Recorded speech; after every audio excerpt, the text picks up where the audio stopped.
വയനാട് പോകണ്ടെങ്കിൽ എന്തായാലും ചുരം കയറി കഴിഞ്ഞാൽ നമ്മുടെ എന്നൂര് ട്രൈബൽ വില്ലേജ് നമ്മൾ എന്തായാലും വിസിറ്റ് ചെയ്യേണ്ട സ്ഥലമാണ് കേട്ടോ. മസ്റ്റ് വിസിറ്റ് ആണ്. നമ്മൾ പണ്ട് കാലത്ത് ട്രൈബ്സിന്റെ വില്ലേജും അവരുടെ വീടുകൾ, അവരുടെ നാടുകൾ, എങ്ങനെയാണ് ലൈഫ് സ്റ്റൈൽ, അവരുടെ കൾച്ചറൊക്കെ അറിയാനായിട്ടുള്ള എന്തായാലും നമ്മൾ വിസിറ്റ് ചെയ്യേണ്ട സ്ഥലമാണ് എന്നൂര് ട്രൈബൽ വില്ലേജ്. ഗവൺമെന്റ് പ്രൊജക്ട് ആണിത്. ചെറിയ പൈസയുള്ളൂ. പിന്നെ വയനാട് നമ്മൾ എവിടെ വെച്ചാലും നല്ല കിടിലം ഫ്രെയിംസ് ആണ്. അപ്പൊ നമ്മൾ കിടിലം വ്യൂകളും അതുപോലെ മലനിരകളും അവരുടെ വില്ലേജ്, അവരുടെ കുഞ്ഞു കുഞ്ഞു വീടുകൾ, അവരുടെ കൾച്ചറെല്ലാം നമുക്ക് മനസ്സിലാക്കി എടുക്കാൻ പറ്റും.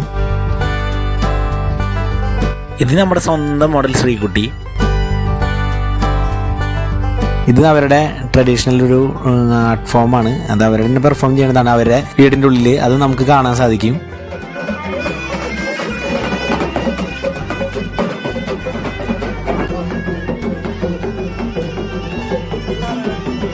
പിന്നെ അവിടെ അമ്പെയ്ത്തുണ്ട്. അമ്പെയ്യാനായിട്ടും ഒരു 30 രൂപയുള്ളൂ. നമുക്കും അതൊരു ഫീൽ ചെയ്യാനും അവരുടെ ട്രഡീഷണൽ ആയിട്ടുള്ള അമ്പും വില്ലൊക്കെ വെച്ചിട്ട് യൂസ് ചെയ്യാനും പറ്റിയ ഒരു അവസരമാണ്. അപ്പൊ എന്തായാലും മസ്റ്റ് വിസിറ്റ് ആയിട്ട് പോകേണ്ട സ്ഥലമാണ്. ചെറിയൊരു ജീപ്പ് റൈഡൊക്കെ എടുത്തിട്ട് എന്നൂര് ട്രൈബൽ വില്ലേജ് എന്തായാലും മിസ്സാക്കണ്ട. എന്തായാലും പോയി കണ്ടോളൂ. അപ്പോൾ ഫോളോ ചെയ്യുക, സപ്പോർട്ട് ചെയ്യുക. Okay, by.